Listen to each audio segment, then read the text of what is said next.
So hello hello hello मेरे प्यारे भाइयों बहनों, आ चुका हूँ मैं। कौन? उज्जवल भैया, आप लोगों को बायोलॉजी का पार्ट 2 का लेक्चर देने, cell the building block of life. तो आज हम कौन से टॉपिक कवर करेंगे?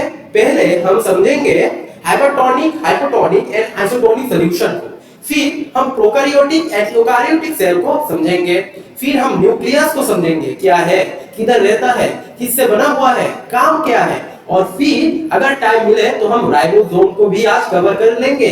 और एक जरूरी घोषणा मैं आज कर रहा हूँ, आज से रोज मैं आपको क्लास के साथ, मतलब क्लास के अंदर ही मैं आपको एनसीईआरटी को लेकर लाइन बाय लाइन पढ़ाऊंगा। तो इससे क्या होगा, मुझे पता है आप सभी लोग जो हो ना, बहुत ही आलस में हो, आलसी हो, मतलब तो आलस आता है तुम लोगों को सारा दिन। इसीलिए मैं तुम लोगों के लिए स्पेशल लाया हूँ एनसीईआरटी। लास्ट में जरूर मैं दिखाऊंगा और पढ़ाऊंगा भी। मेरे साथ साथ एनसीईआरटी को खोलना, फिर लाइन बाय लाइन मैं जैसे पढ़ाऊंगा उसको देखना, इंपॉर्टेंट पॉइंट्स को मार्क करना, ठीक है। तो बिना देरी किए आज का लेक्चर हम स्टार्ट कर रहे हैं। तो पहले दिन हमने क्या पढ़ा था? पहले दिन हमने पढ़ा था बेसिक ट्रांसपोर्ट को, एक्टिव ट्रांसपोर्ट को, आगे नहीं। अब बेसिक ट्रांसपोर्ट में मैंने क्या किया था, जो मॉलिक्यूल्स है और सब्सटेंस है वो हायर से लोअर कंसंट्रेशन का सफर करता है, ठीक है ना। और उसमें बेसिक ट्रांसपोर्ट में कोई एनर्जी की जरूरत नहीं होती है। लेकिन अगर हम एक्टिव ट्रांसपोर्ट की बात करूं तो उसमें एनर्जी चाहिए, क्योंकि किधर से होता है, लोअर से हायर होता है ट्रांसफर। समझ में आ रहा है ना? तो उसमें energy in the form of ATP, that means adenosine triphosphate, ठीक है। तो बेसिक ट्रांसपोर्ट में हमने और दो चीजें पढ़ाया था। कौन सा? डिफ्यूजन एंड ऑस्मोसिस, ठीक है। तो डिफ्यूजन भी पढ़ा था हमने, ऑस्मोसिस। अब ऑस्मोसिस में जो हमारे ये तीन सॉल्यूशन है, hypertonic, hypotonic and isotonic solution, actually osmosis का ही पार्ट है, ठीक है। अब देखिए हाइपरटोनिक सॉल्यूशन में जो है ना, सपोज ये वाला एक बीकर है, ये बीकर में मैंने एक सॉल्यूशन ले लिया और सॉल्यूशन के अंदर मैंने एक सेल प्लेस कर दिया, ठीक है। ये वाला जो सॉल्यूशन है ना, सॉल्यूशन के अंदर सॉल्यूट जो है, देखिए मैं लिख लेता हूं, सॉल्यूट और सॉल्वेंट। सॉल्यूट जो है वो क्या है भाई? सॉल्यूट जो है वो मोर है, क्या है वो? मोर है। और सॉल्वेंट जो है वो लेस है। सेल के अंदर नहीं, सॉल्यूशन में। सॉल्यूशन में जो सॉल्यूट का मात्रा है ना वो ज्यादा है और सॉल्वेंट कम है। दैट मीन सेल के अंदर क्या होगा, पूरा उल्टा ही केस होगा। सॉल्वेंट ज्यादा होगा, सॉल्वेंट ज्यादा होगा और सॉल्यूट कम होगा। तो ऑस्मोसिस में क्या होता है? ऑस्मोसिस में सिर्फ किसका ट्रांसपोर्ट होता है? सिर्फ सॉल्वेंट का, ठीक है ना। तो कहां से कहां होगा ट्रांसफर? बाहर, अंदर से बाहर। अंदर से बाहर अगर निकल गया तो सेल के, मतलब सेल का शेप क्या होगा? श्रिंक हो जाएगा, आगे नहीं। सेल क्या होगा? सेल श्रिंक हो जाएगा बाहर से। मतलब मैंने एक बैलून को फुल, मतलब यहां से ब्लो कर दिया फुल, और फिर मैंने उसका जो एंट्री पॉइंट है उसको मैंने क्या किया, छोड़ दिया, तो श्रिंक हो गया ना।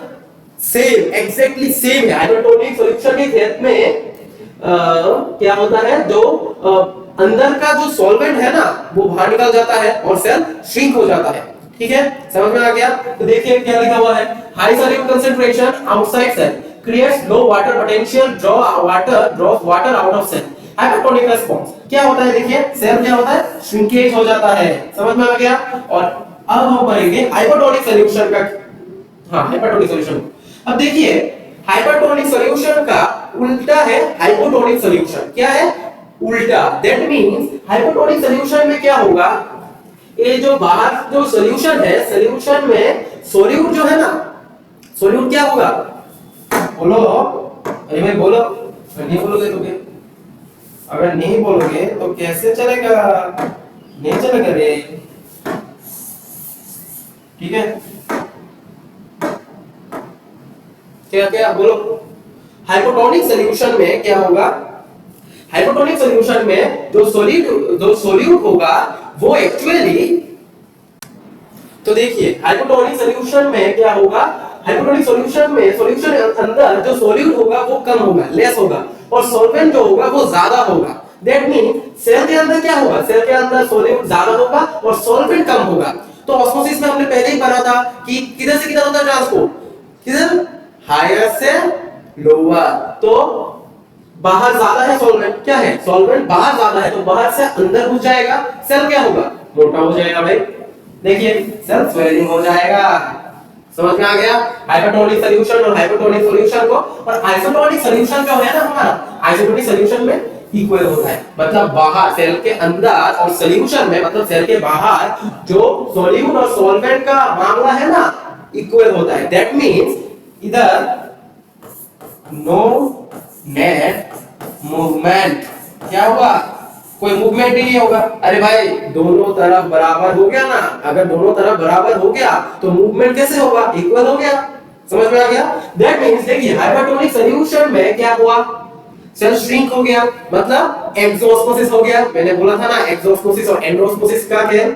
हाँ हाइपरटोनिक सॉल्यूशन में सेल श्रिंक हो गया, मरोड़ गया सेल, दैट मींस एक्सोस्मोसिस हो गया, मतलब सेल के अंदर से बाहर आ गया सॉल्वेंट। और हाइपोटोनिक सॉल्यूशन में क्या हुआ, सेल के अंदर घुस गया पानी, ठीक है ना, सॉल्वेंट घुस गया मतलब एंडोस्मोसिस हो गया। समझ में आ रहा है ना। तो देखिए देखिए तो ये शॉर्टकट में मैंने लिख दिया है हाइपरटोनिक सॉल्यूशन में cell loses water shrink, hypotonic solution cell gains water that means swells, isotonic means no net movement stable. पहले इस चीज को नोट कर लो, मैं 15 सेकंड का टाइम दे रहा हूं। 15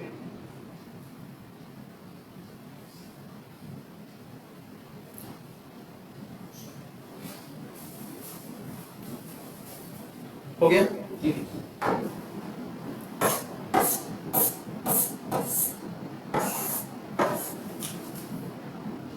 इससे पहले सेल वॉल से पहले मैं और एक बात तुम लोगों को बता देता हूं। इसमें जो तुम ऑस्मोसिस का स्टडी कर रहे हो ना, जो मतलब हाइपरटोनिक हाइपोटोनिक एंड आइसोटोनिक को हम तो समझ लिया। प्लाज्मोलाइसिस एक प्रोसेस होता है, क्या होता है एक प्रोसेस होता है जो सिर्फ प्लांट्स में ही हम देखते हैं। प्लांट्स में मैंने क्या बोला था, प्लांट्स में एक एक्स्ट्रा क्या होता है वॉल होता है जिसको हम सेल वॉल बोलते हैं, ठीक है। समझ में आ गया। एनिमल्स में जो नहीं है सिर्फ प्लांट्स में है सेल वॉल होता है। तो अच्छा ठीक है हम एक काम करते हैं इसके साथ साथ मैं बोल लूं। तो ये जो सेल वॉल है ना,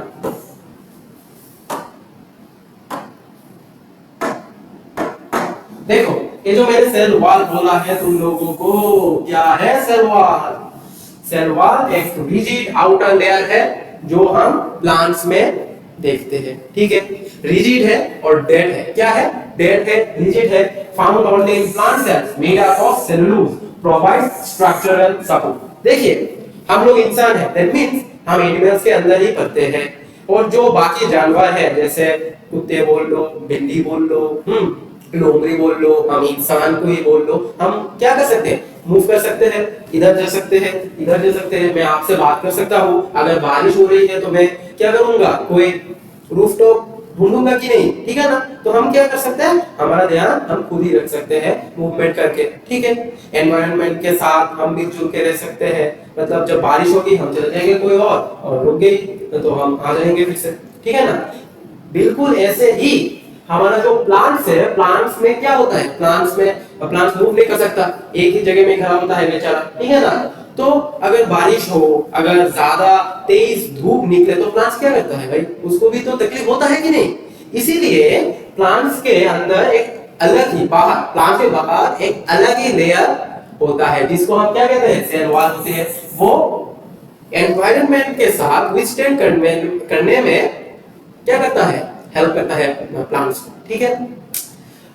देखिए है इसीलिए लिखा हुआ है प्रोवाइड स्ट्रक्चरल सपोर्ट। और प्लांट्स में जो हम सेल वॉल देखते हैं ना, वो जो सेल वॉल है वो किससे कंपोस्ट होता है, सेलुलोज से कंपोस्ट होता है। प्लांट्स के अलावा मैं दो और चीजों के नाम बता रहा हूँ जिसमें भी सेल वॉल प्रेजेंट होता है, जैसे बैक्टीरिया का भी सेल वॉल होता है। और बैक्टीरिया का जो सेल वॉल है वो किस चीज से कंपोस्ट होता है, पेप्टाइडोग्लाइकेन, ठीक है। और इसके बाद और एक चीज होता है फंजाई का भी क्या होता है सेल वॉल होता है। और फंजाई का जो सेल वॉल है ना वो किस चीज से कंपोस्ट होता है, काइटिन से। किस चीज से, काइटिन। दिमाग में रख लेना। एक काम करो जिस कॉपी में लिख रहे हो साइड में नोट लिख के ये दोनों बात बोल दो, काइटिन और पेप्टाइडोग्लाइकेन, ठीक है।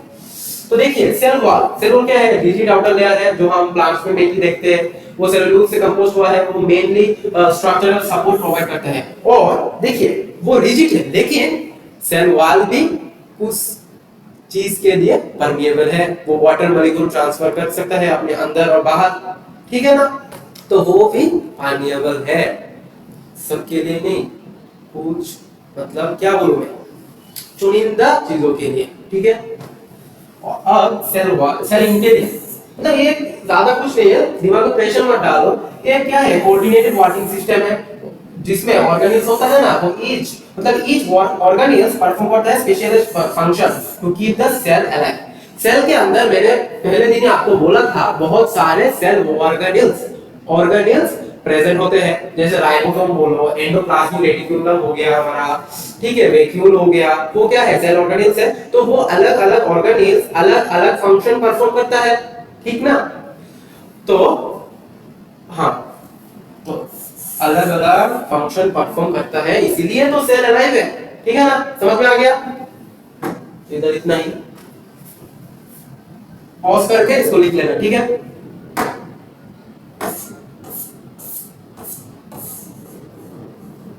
देखिए ज्यादा नहीं बोलूंगा इसमें, ये क्या है, 3 टाइप्स ऑफ सेल्स आपको दिखाई दे रहा है, हाँ, पहला है bacterial cell, plant cell, animal cell, ठीक है। बैक्टीरियल सेल में क्या दिख रहा है आपको, नो न्यूक्लियस, ठीक है, और रुको और एक चीज सॉरी गाइस, एक्सट्रीमली सॉरी, मैंने तो प्लाज्मोलाइसिस का भूल ही गया था भाई, भगवान का शुक्रगुजार है, याद करते भगवान ने मुझे, ठीक है। तो सेल वॉल में तो हमें क्या किया, सेल वॉल मैंने तुमको करा दिया, ठीक है।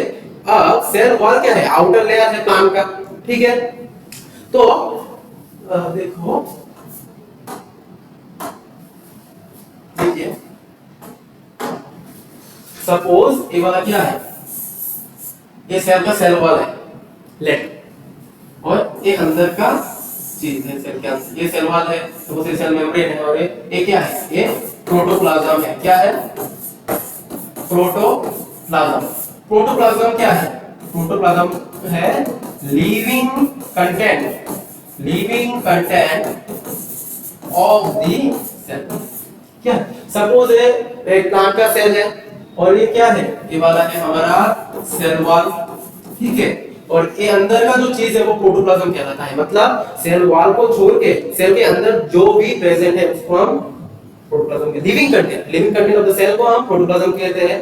तो देखिए हमारा जो सेल वॉल है रिजिड है, डेड है, तो मूव नहीं कर सकता, लेकिन जब हम इस सेल को, प्लांट के सेल को हाइपरटोनिक सॉल्यूशन में डालेंगे तब क्या होगा, हाइपरटोनिक सॉल्यूशन में तो सर क्या होगा भैया, क्या होगा, सेल श्रिंक हो जाएगा, मरोड़ जाएगा ना सेल, लेकिन इसमें तो भाई डेड है, रिजिड है, ये कैसे मरोड़ेगा, जरूर श्रिंक होगा, लेकिन कौन सा, सिर्फ प्रोटोप्लाज्म, इसका कुछ नहीं होगा, दैट मींस आफ्टर हाँ ऐसे हो जाएगा, ठीक है, सॉल्यूशन है, हाइड्रोजन सॉल्यूशन में इसको प्लेस कर दिया।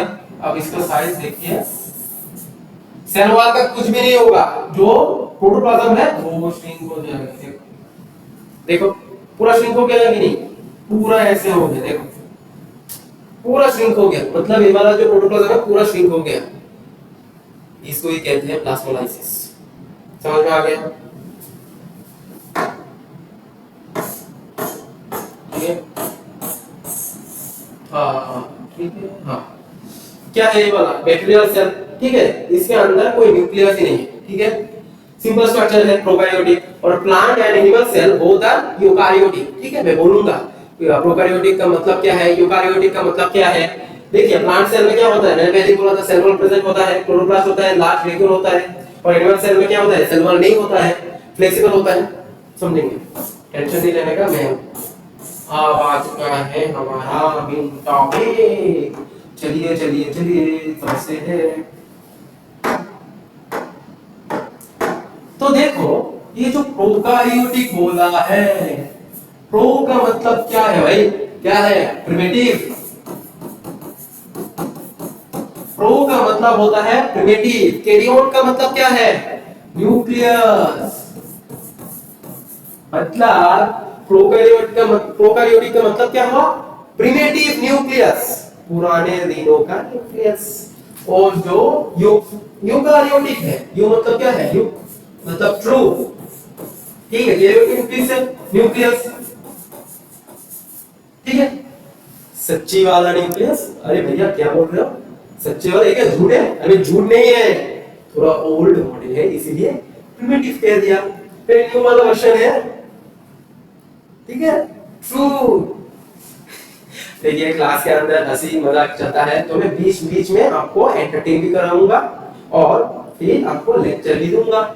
डबल एक्टिंग करना पड़ता है, यही कर सकते हैं, ठीक है। चलिए तो देखिए प्रोकैरियोटिक का मतलब है प्रिमिटिव न्यूक्लियस। तो क्या होता है प्रिमिटिव न्यूक्लियस प्रोकैरियोटिक में? प्रोकैरियोटिक में जो है ना न्यूक्लियस प्रेजेंट नहीं होता, न्यूक्लियस प्रेजेंट नहीं होता, और इसका जो साइज है वो 1 से 10 माइक्रोमीटर तक होता है, ठीक है। इधर मैंने पहले ही बोला प्रोकैरियोटिक सेल में न्यूक्लियस नहीं होता, ठीक है।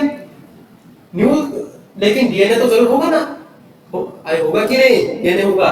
डीएनए जो है वो एक सिंगल सर्कुलर क्रोमोसोम के जैसा प्रेजेंट है, और जिस जगह में प्रेजेंट है उस जगह को हम, उस पोर्शन को हम कहते हैं न्यूक्लियोइड, न्यूक्लियस,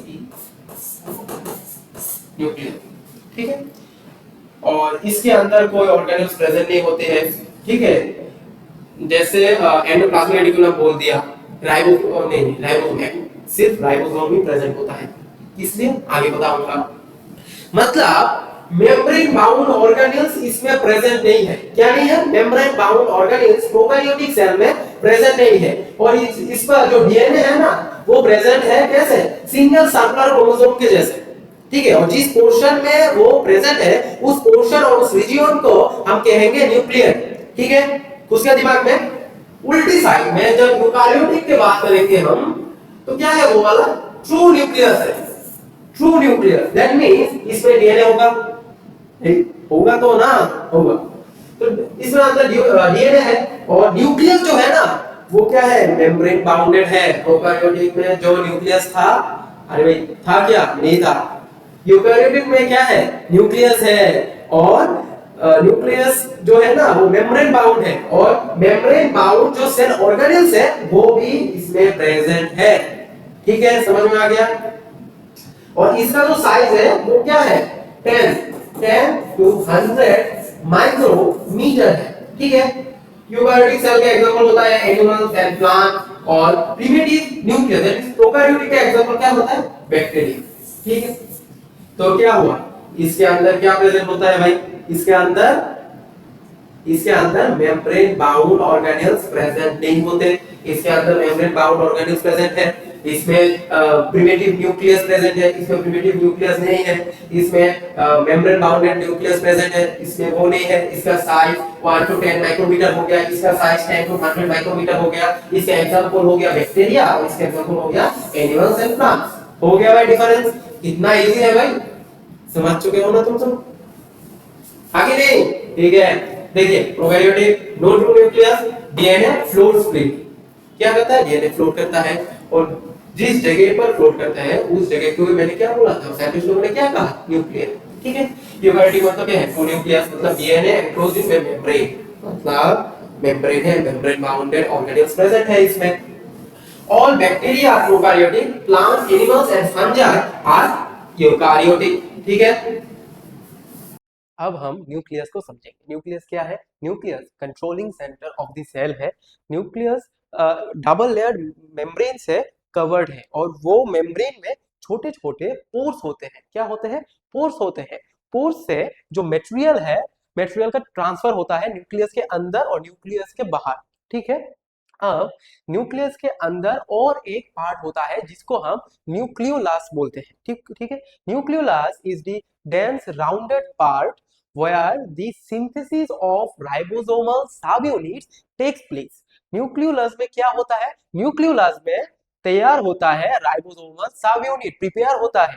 सिंथेसिस होने के बाद ये राइबोसोमल सब यूनिट न्यूक्लियस से बाहर हो जाते हैं, एंड बाहर आके एक छोटा राइबोसोमल सब यूनिट और एक बड़ा राइबोसोमल सब यूनिट अटैच होके एक राइबोसोम क्रिएट करता है। समझ में आ गया ना? क्या बोला मैंने? क्या बोला? मैंने बोला न्यूक्लियस जो है वो controlling centre of the cell है, वो डबल लेयर्ड मेम्ब्रेन से कवर है, उसमें पोर्स है, पोर्स से मटेरियल का ट्रांसफर होता है न्यूक्लियस के अंदर से बाहर, बाहर से अंदर, ठीक है।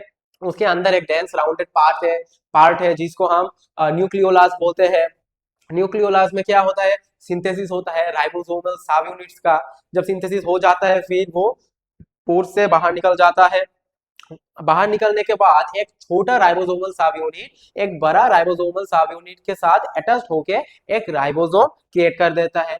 फिर न्यूक्लियोलस में और न्यूक्लियस में बोलो, न्यूक्लियस के अंदर क्रोमोसोम्स होता है। क्या होता है, न्यूक्लियस के अंदर क्रोमोसोम्स होता है। Chromosome contains information of inheritance.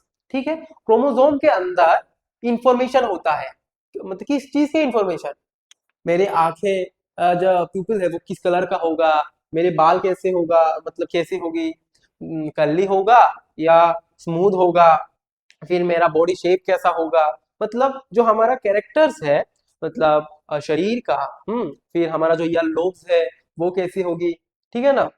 तो कैरेक्टर्स कैरेक्टर्स का यहाँ पर इंफॉर्मेशन होता है क्रोमोसोम्स में, जो पेरेंट्स से ऑफस्प्रिंग तक ट्रांसफर होता है। ठीक है, समझ में आ गया। क्रोमोसोम कंपोस्ट होता है किससे, क्रोमोसोम कंपोस्ट होता है डीएनए एंड स्पेसिफिक प्रोटीन से। किससे, specific specific proteins, specific protein से। Chromosomes are composed of DNA and specific proteins. तो मैंने बोल ही दिया, जो डीएनए है, डीएनए का फुल फॉर्म है डीऑक्सी राइबो न्यूक्लिक एसिड। ठीक है, और डीएनए में कुछ ऐसे सेगमेंट है जिसको हम जीन बोलते हैं, जो एक्चुअली जो इंफॉर्मेशन है वो कैरी करती है। ठीक है, सपोज डीएनए कैसा होगा, डीएनए डबल स्ट्रैंडेड होता है, जैसे ऐसे। ठीक है, ये डीएनए है, डबल स्ट्रैंडेड डीएनए। ठीक है, इसके अंदर सपोज इस पोर्शन में जो जीन है वो आई वाला जीन है। आई के अंदर का पीपल किस कलर का होगा। ठीक है, समझ में आ गया। तो ऐसे ही अलग अलग कैरेक्टर्स का जीन होता है जो पेरेंट्स से ऑफस्प्रिंग तक ट्रांसफर होता है। अब जो सेल डिवाइड करने वाला है और डिवाइड कर रहा है, उस सेल में chromosome present होगा as a and which are visible as a rod like structures when the cell is about to divide। जब सेल डिवाइड नहीं होगा, नॉन डिवाइडिंग सेल में क्रोमोसोम नहीं देखा जाएगा। हम लोग क्या देखेंगे उसमें, क्रोमाटीन देखेंगे। क्या देखेंगे, क्रोमाटीन। ठीक है, और जब डिवाइडिंग सेल मतलब एक सेल डिवाइड करेगा तब क्रोमाटीन मटेरियल जो है ना वो ऑर्गेनाइज कर लेगा खुद को क्रोमोसोम में। समझ में आ गया है मतलब जब एक सेल डिवाइड करेगा तब क्रोमाटिन मटेरियल क्रोमोसोम में ऑर्गेनाइज हो जाएगा। जब सेल डिवाइड नहीं करेगा वो क्रोमाटिन एज ए स्कैटर्ड एंटेंजल्ड मास, हाँ, वो प्रेजेंट रहेगा सेल में। समझ में आ गया। तो वही है न्यूक्लियस, और कुछ नहीं है न्यूक्लियस के बारे में। देखो, देखिए एनसीईआरटी में दिया गया है the fluid Mosaic model explains its structure.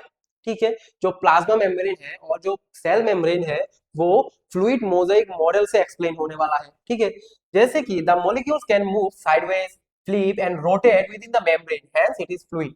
जैसे फ्लूइड मतलब अगर थोड़ा सा भी होल होता है, अगर ज्यादा भी होता है तो वो हो जाता है। वाटर को हम मतलब रोक नहीं सकते हैं। ठीक वैसे ही वाटर फ्लूइड ही तो है। फ्लूइड जैसे मॉलिक्यूल जो है वो मतलब फ्लिप भी कर सकते हैं, रोटेट भी कर सकते हैं, और साइडवेज तो साइड से भी जा सकते हैं। ठीक है, क्योंकि वो फ्लूइड है। और proteins in the membrane act like gatekeepers in helping substances pass through. ये जो प्रोटीन्स है आपको दिख रहा है ना, पार्शियली इंटीग्रेटेड प्रोटीन्स जो है, हाँ, वो कैसे काम कर रहे हैं, गेटकीपर्स के जैसे। मतलब सपोज आपके सामने एक दरवाजा है, दरवाजे में एक गेटकीपर खड़ा हुआ है, वो अगर किसी को लगेगा कि भाई तुम घुसो, अलाउ कर रहा है तो घुसेगा, अगर नहीं अलाउ कर रहा है तो बाहर निकल के फेंक देगा, भागो ऐसे। ऐसे ही जो प्रोटीन्स होता है वो गेट की पार का काम कर रहा है। ठीक है, और जो मोजाइक बोला गया, मोजाइक क्या है, मोजाइक जैसे फ्लोर में टाइल्स होता है ना, टाइल्स एक अरेंजमेंट में प्लेस होता है।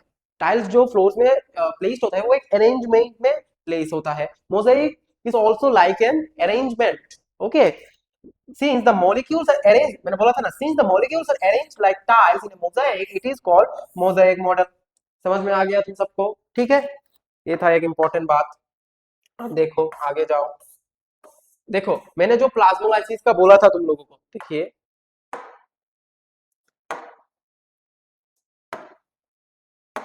ये देखो, when we place a rohio leaf or an onion peel in a concentrated sugar solution, the plant cell lose water due to osmosis. However, the cells do not shrink in size because their rigid cell wall maintains their shape. The inner content of the cell shrinks as the cell membrane pulls away from the cell wall. This shows that the cell wall help plant cell remain firm in their original shape. Cell wall जो है वो अपनी जगह से नहीं हिला, जो अंदर का मतलब living content of the cell shrink हो गया। दैट मीन जो प्रोटोप्लाज्म मैंने बोला था, समझ में आ गया? इंपॉर्टेंट है ये वाला, इसको ही कहते हैं प्लाज्मोलाइसिस। क्या कहते हैं? Plasmolysis, plasmolysis. ठीक है, समझ में आ रहा है? अब देखिए,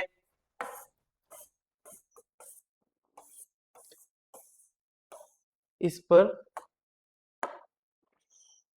अब देखिए, इधर मैंने तो प्रोकैरियोटिक और यूकारियोटिक के बारे में बता ही दिया। देखिए, इसको देख लीजिए, प्रिमिटिव न्यूक्लियस है प्रोकैरियोटिक में, यूकारियोटिक में नहीं है।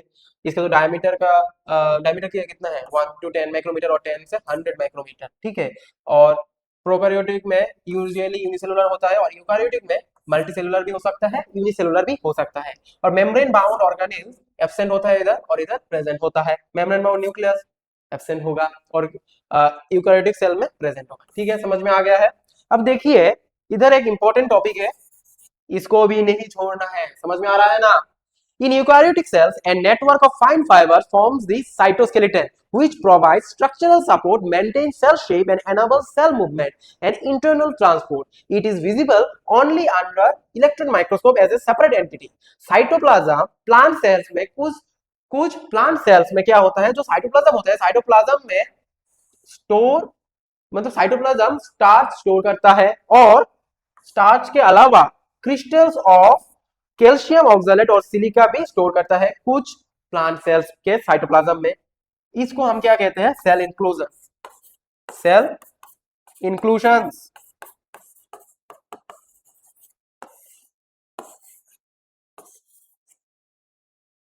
और इधर देखिए, viruses, viroids and prions are acellular. Acellular means इसके अंदर सेल नहीं होता है, मतलब सेल एब्सेंट है। ठीक है, acellular that means no cells. These are infectious agents that are too small to be seen under a light microscope. Viruses are composed of some genetic material with a protein coat.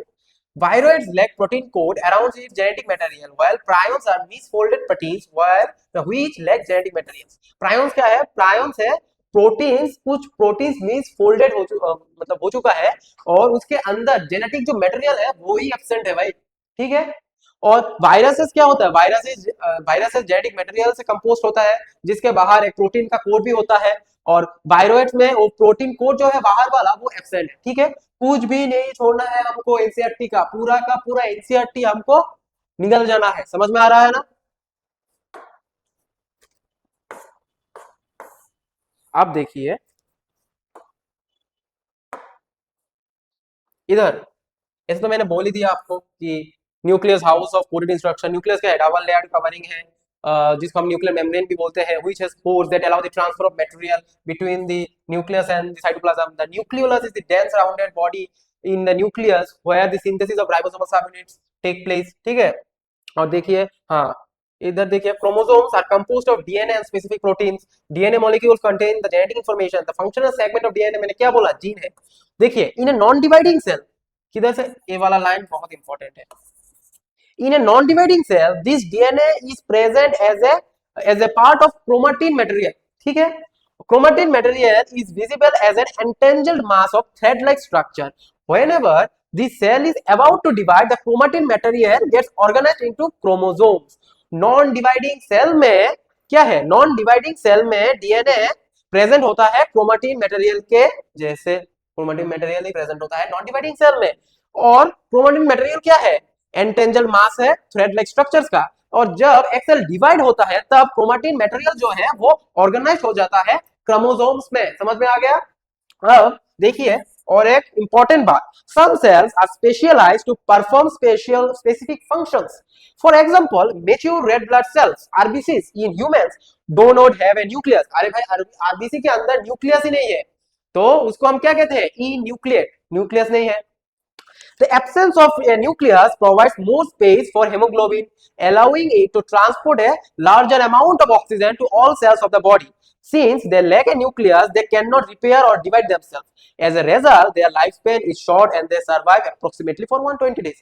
अरे भाई RBC के अंदर nucleus ही नहीं है, तो भाई nucleus नहीं है क्या होगा, डिविजन नहीं कर पाएगा, ठीक है ना, इसीलिए वो बहुत कम दिन ही रह पाता है दुनिया में, फिर टपक जाता है दुनिया से 120 दिन के बाद, ठीक है। और देखिए आरबीसी में न्यूक्लियस नहीं होता, तो न्यूक्लियस का जो पोर्शन है वो रह जाता है खाली, तो इसके लिए वो ज्यादा हेमोग्लोबिन क्या कर सकता है, देखिए provide more space for haemoglobin, ठीक है, और ज्यादा से ज्यादा अमाउंट ऑक्सीजन भी बॉडी को दे सकता है, बॉडी के सब सेल को, समझ में आ गया। तो ज्यादा कुछ नहीं है, मैंने आपको आज मैंने जो जो आपको कॉन्सेप्ट जो टॉपिक क्लियर किया है उससे रिलेटेड एनसीईआरटी में जितने भी पोर्शन है, जितने भी इंपॉर्टेंट पोर्शन है मैंने कर दिया है, ठीक है। तो यह था कि था आज का पार्ट 2 का सफर आप लोगों के साथ। जाते जाते एक और बात जरूर करूंगा, तो देखिए जो हमारे साथ ऑफलाइन बैचेस में जुड़ना चाहते हैं वो हमारे त्रिपुरा के अगरतला के मोस्टोमोनी पॉल नर्सिंग होम के सामने है, तो आप आ जाइए और इधर एडमिशन ले लीजिए, तो मेरे साथ आप लोगों का मीटिंग होगा ऑफलाइन में। देखिए इधर जो हमारा इंस्टीट्यूट है द इंग्लिश एकेडमी करके, जो हमारे सीईओ है हमारे प्रणब सर, यहाँ पर ऑफलाइन बैचेस क्लास 6 to 12 तक अवेलेबल है, ऑल सब्जेक्ट, लिमिटेड सीट्स है, स्मॉल बैचेस है, ठीक है। और देखिए बैचेस स्मॉल है मतलब हम सभी बच्चों पर अलग से कंसंट्रेट कर सकते हैं, ठीक है।